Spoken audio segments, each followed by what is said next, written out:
Gators. Go Gators. Go Gators. Welcome in, everybody, to Gators Talk. I am your host, millionaire trader Alex Jenkins. Guys, I'm back in here, and we have a problem down here in Florida, man. We have a real problem, man. We can't keep offensive linemen. We seem to have a real problem with keeping offensive linemen. Micah Mazzccua has entered the transfer portal. We just got him. He just got here this spring semester from Baylor.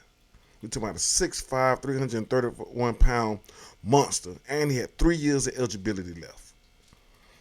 Not only that, the guy had a mean streak. You could look at him and know not to try this man. He's a tough guy. Man, they say you can't walk down a dark alley with that dude. You're gonna get pobbled. That's what kind of guy this is, man. I don't know why this kid is deciding to leave and re-enter the transfer portal. Now that's going to create a problem for him. He going to have to get a waiver to even play next year. If he doesn't get a waiver, he have to sit out all next year to play the following season in 2024. Now that's crazy. Now you're willing to risk eligibility to leave, and you just got here, son. You need to go back in here and see if you can work things out with the Florida Gators. But if something came up and it's health related, or you want to get close to home, it's something family related, I completely understand. You got to do what you got to do, but you was gonna get the proper training and the proper coaching to push you to that next level. You gotta stick in there, kid. But the only thing is, man, this is becoming a problem. Now, granted, we lost linemen prior to coming in here. After the season, we lost 4 linemen. We lost 4 linemen, guys. We lost 4 linemen. Michael Tarkin, the USC offensive tackle. Yusuf Margabil, to Colorado, interior offensive lineman. Ethan White, the USC offensive tackle. Osiris Torrance to the draft, and Richard Garage to the draft. That's 5 offensive linemen, y'all. That's 5. 5 offensive linemen. And we only brought in 3. Micah Mazzccua, Kenyatta Goodwin, and Damian George. Micah Mazzccua from Baylor played right guard. Kenyatta Goodwin, I spoke about in the last podcast, out of Kentucky, 5-star offensive tackle. Damian George out of Alabama. He was buried in the depth chart. He got some playing time last year, but he had more play time the year before.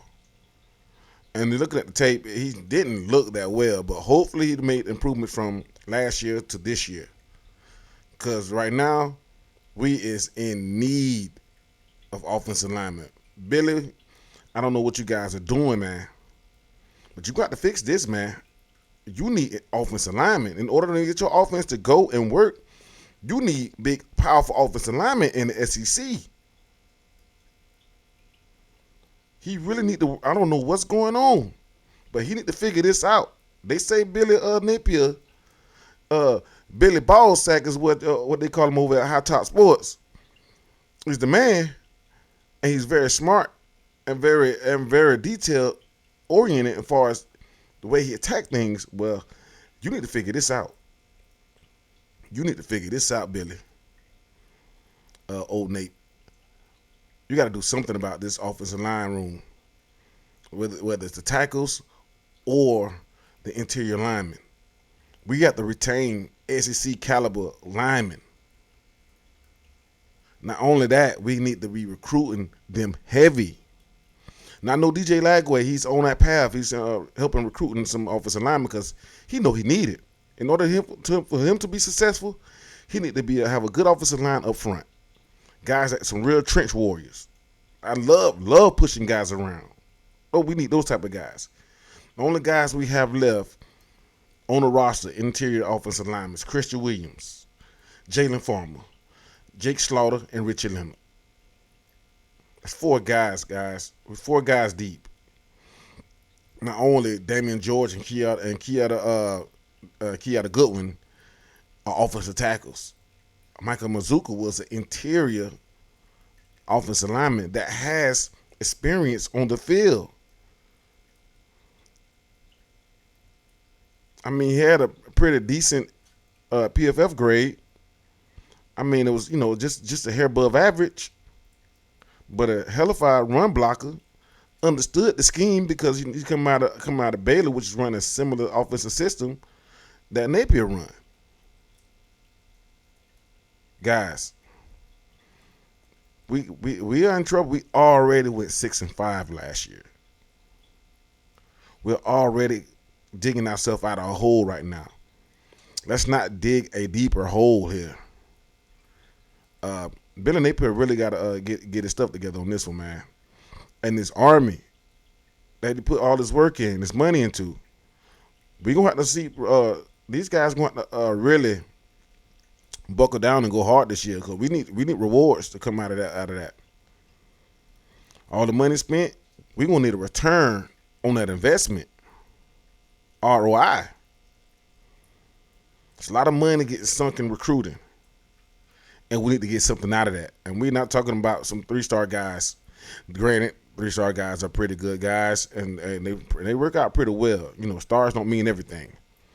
But when we talk about top-tier talent, we know those 5-star guys and those high 4-star guys, they're pretty talented kids. You kind of get that drill. Now, who's grading that? That's a different story. I hope the guys did their work and did their homework and pretty much graded those guys, accordingly.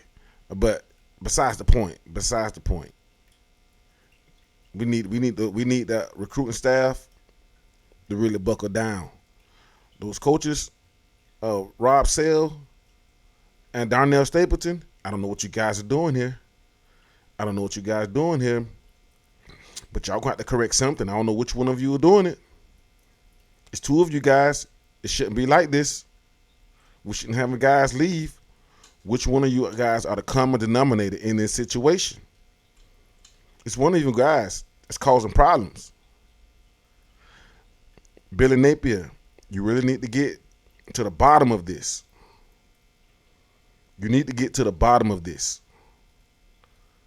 But hopefully, he does. Hopefully it wasn't nothing really major. But still, the fact of the matter is we're losing linemen.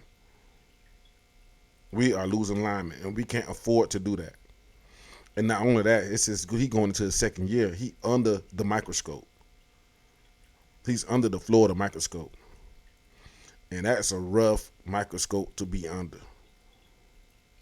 Well, hopefully get it together, guys. It's all about the orange and blue. Go Gators.